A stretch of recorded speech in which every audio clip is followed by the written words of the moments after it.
I never imagined I would end up in a courtroom. Not over something like this.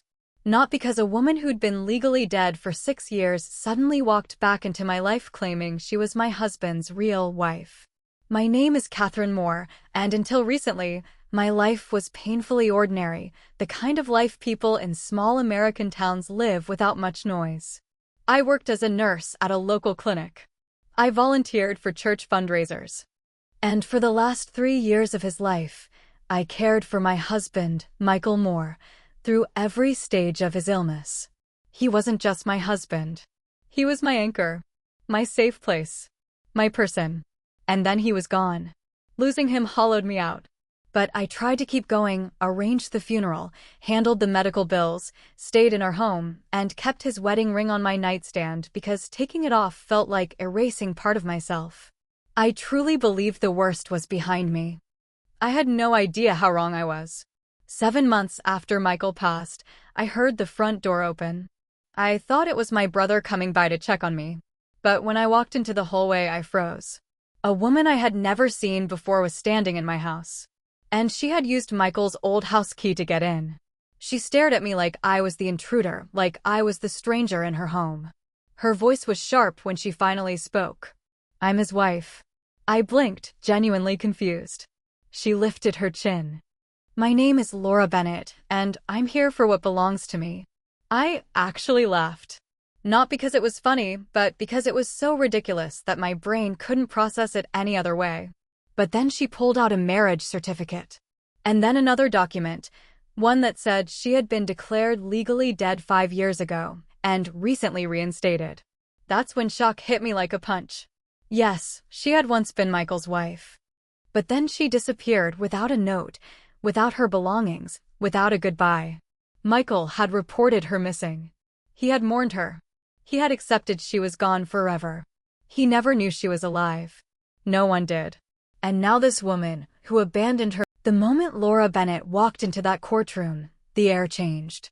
She didn't come in looking fragile or overwhelmed, the way someone might after returning from the dead, at least legally. No. She walked in like the place belonged to her. As if she were the widow. As if she were the one who sat next to Michael through every round of treatment. As if she hadn't disappeared without a word.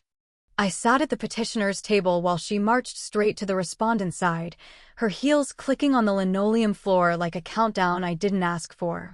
When the judge finally entered, the room stood, and I kept my eyes on Laura. She didn't look at me. Not once. Case number 24-316, the clerk called out. Catherine Moore versus Laura Bennett. Hearing our names together made my stomach twist. The judge adjusted his glasses, glanced between us, and said, "This is a petition regarding the extension of the probate deadline related to the estate of the late Michael Moore. Mrs. Moore, you may begin." For a moment, neither of us moved. Then I realized he was talking to me. I stood, palms damp but voice steady enough. "Your Honor," I began, "I lived with Michael for the last 7 years of his life. I cared for him during his illness. I paid for his funeral. I managed the house, the bills, the medical debt. And until last month, I believed I was his only surviving spouse." The judge nodded. I continued. "Mrs. Bennett disappeared 6 years ago. Michael reported her missing. She was declared legally dead. And only now, after he passed, she returned." Laura scoffed. I ignored her. "I'm asking the court to allow me additional time to claim the inheritance Michael left for me, because I had no idea another claimant existed." The judge turned to Laura. "Mrs. Bennett," he said, "you may respond." She stood, chin lifted, expression hard and bright like polished glass. "Your Honor," she started, "I never abandoned my husband. I simply needed time to find myself." The courtroom went dead silent. I swear, even the fluorescent lights seemed to flicker. Laura continued, voice smooth, rehearsed. "I traveled to the coast to get clarity in my life. I didn't know Michael would think I was gone for good. I had no idea I was declared missing. And when I found out, I came back immediately." Immediately? 6 years later? The judge tapped a pen against his notepad. "Mrs. Bennett," he said slowly, "you were declared deceased 5 years ago. Can you explain why you made no contact with family I didn't sleep the night before the second hearing. I kept replaying everything in my head: Laura's sudden return, her cold confidence, her insistence that disappearing for 6 years was just taking time for herself. And somewhere in all that noise was Michael's voice, the way he sounded in his last weeks, soft and tired. "Promise me you won't let anyone rewrite our life." I didn't know if he meant it literally. But sitting in that courtroom, it felt like a mission he left behind. When I walked inside, the room was already buzzing. Laura sat at the respondent's table, dressed in black head to toe, as if she were the grieving widow. She didn't acknowledge me, but her attorney shot me a look like I was the villain in her story. I took my seat, smoothed out my notes, and tried to breathe. The judge entered, everyone rose, and the hearing resumed. "Mrs. Bennett," the judge began, "last time we discussed your absence and legal status. Today we'll address the timeline of your disappearance and whether your claim to the estate is valid under probate law." Laura lifted her chin. "Of course, Your Honor." He gestured for her to start.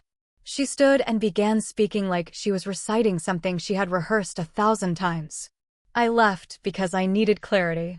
My marriage with Michael was complicated. I went to the coast to think, to have a fresh start. I didn't intend to disappear. And I certainly didn't intend to be declared dead." The judge folded his hands.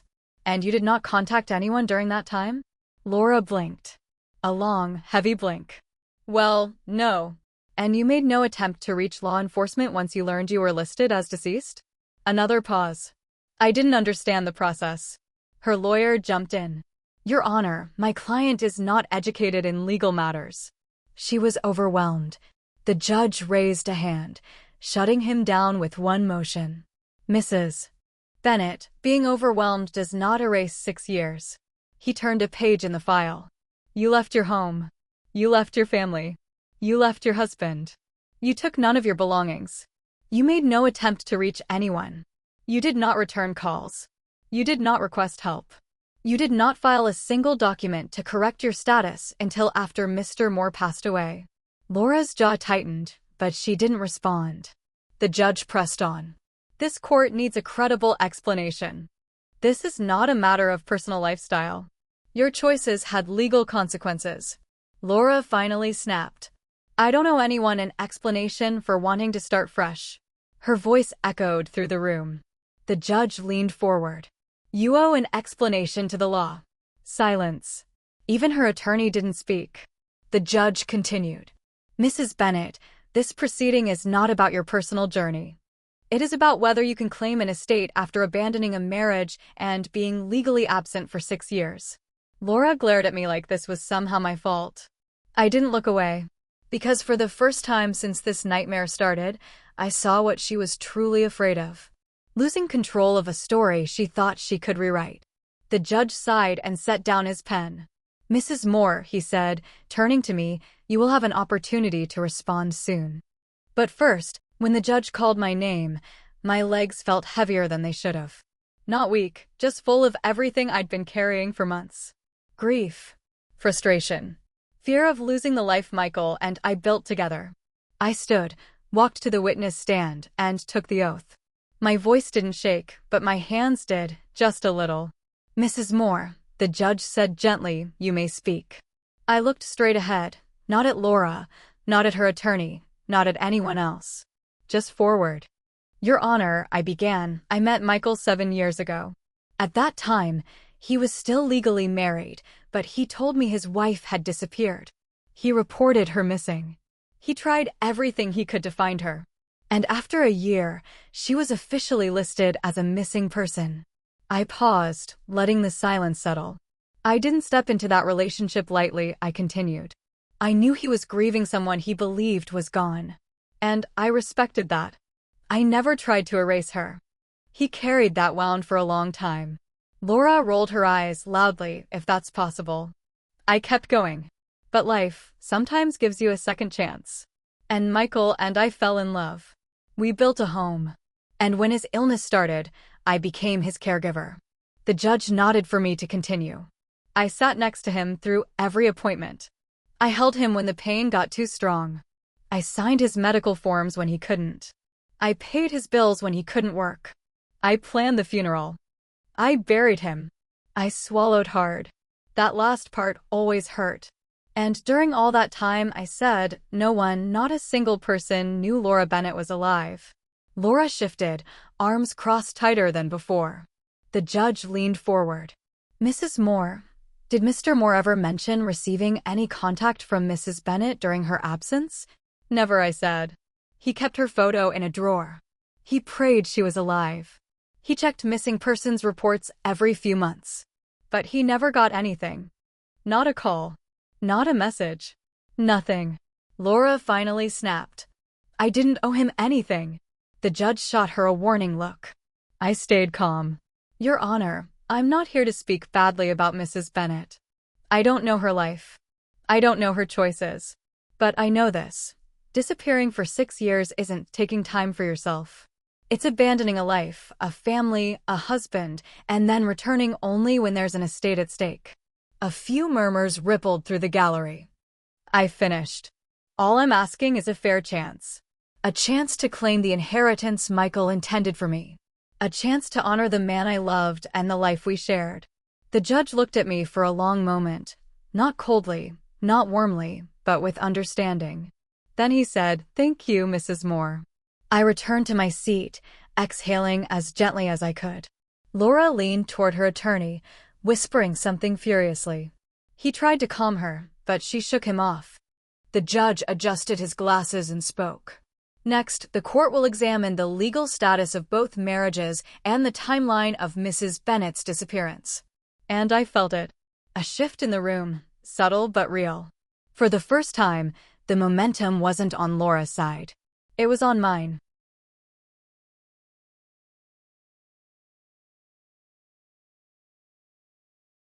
The clerk placed a thick folder on the judge's desk, the kind of folder that decides entire futures. Birth certificates, marriage records, missing person reports, death declarations, reinstatement papers. The whole twisted timeline of Laura Bennett's disappearance and resurrection, laid out in black and white. The judge flipped through the documents slowly, his brows drawing closer together with each page. Mrs. Bennett, he said at last, according to these records, you were declared legally deceased 5 years ago. Laura nodded, arms crossed. And this reinstatement, he continued, tapping the paper, only occurred after Mr. Moore's passing. She shifted in her seat. My attorney told me what to file. I just followed the steps. The judge didn't even blink. That may explain the paperwork, he said, but not your actions.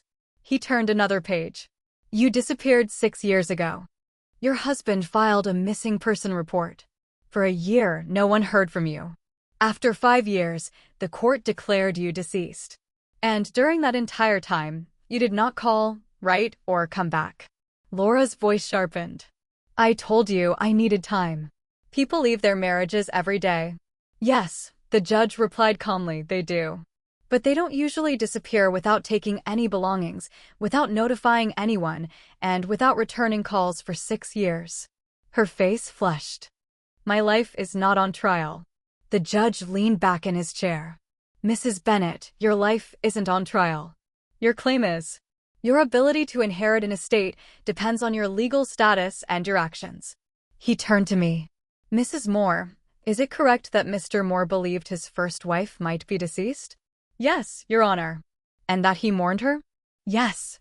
And that he carried the financial and emotional burden of her disappearance alone? Yes.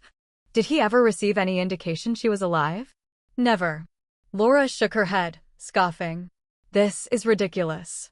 Michael didn't suffer. He moved on, didn't he? He replaced me. Something inside me snapped. I didn't raise my voice. I didn't lose control. But I spoke with a firmness that surprised even me. He didn't replace you, I said quietly. He rebuilt himself after losing the person he thought was dead. The courtroom went silent. Laura glared at me with pure resentment, not because I lied, but because I told the truth she didn't want to hear. The judge cleared his throat. Mrs. Bennett, did you know about Mr. Moore's illness? She hesitated. No. Did you know he passed away after a long medical struggle? No. Did you contribute to his care? No. His funeral expenses? No. Any communication at all during the 6 years of absence? Her jaw clenched. No. The judge nodded, as if confirming what he already knew. He turned to the gallery. Let the record reflect that Mrs. Bennet did not provide support, communication, or involvement in any aspect of Mr. Moore's life after her disappearance. Her attorney stood abruptly.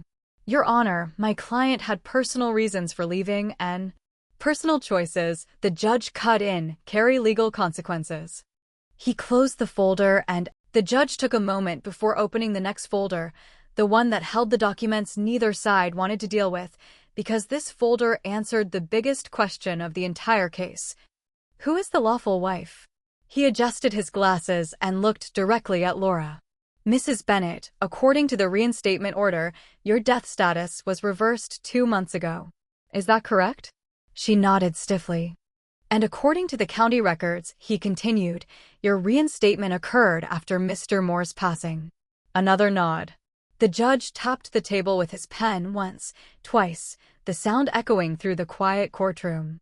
Which means, he said, at the time of Mr. Moore's death, your legal status was still deceased.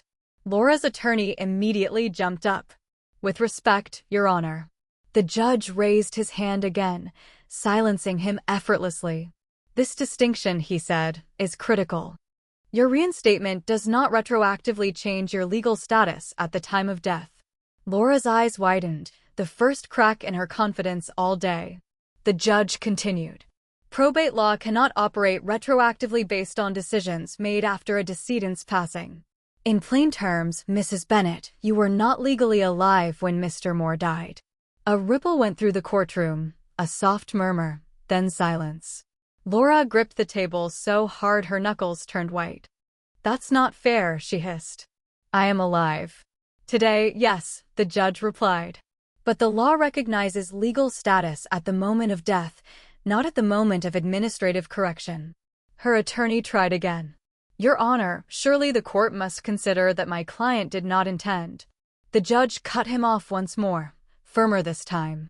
Intent does not override statute. He turned to me.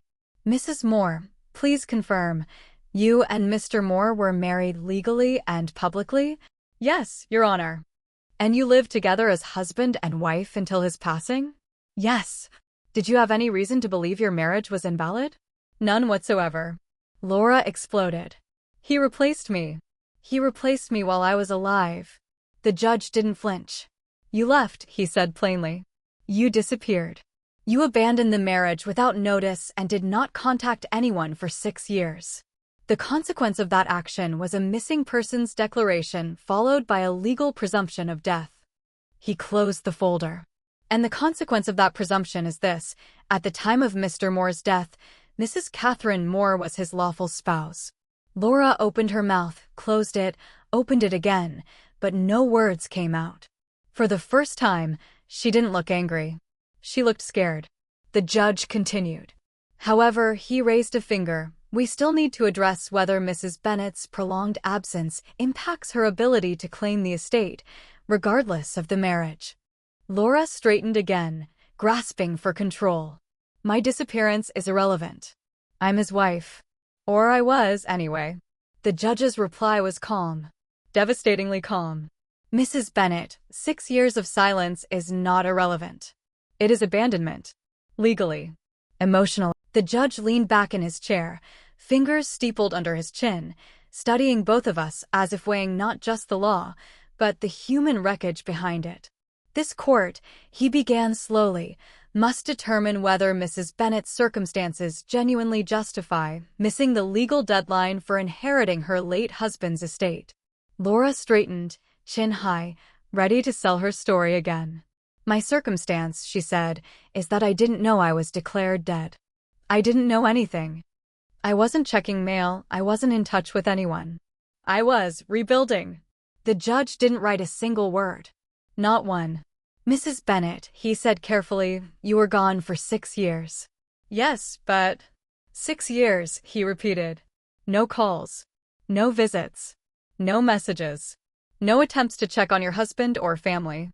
No confirmation of your own whereabouts. She looked like she wanted to argue, But even she realized there was no escaping the timeline. He pressed on.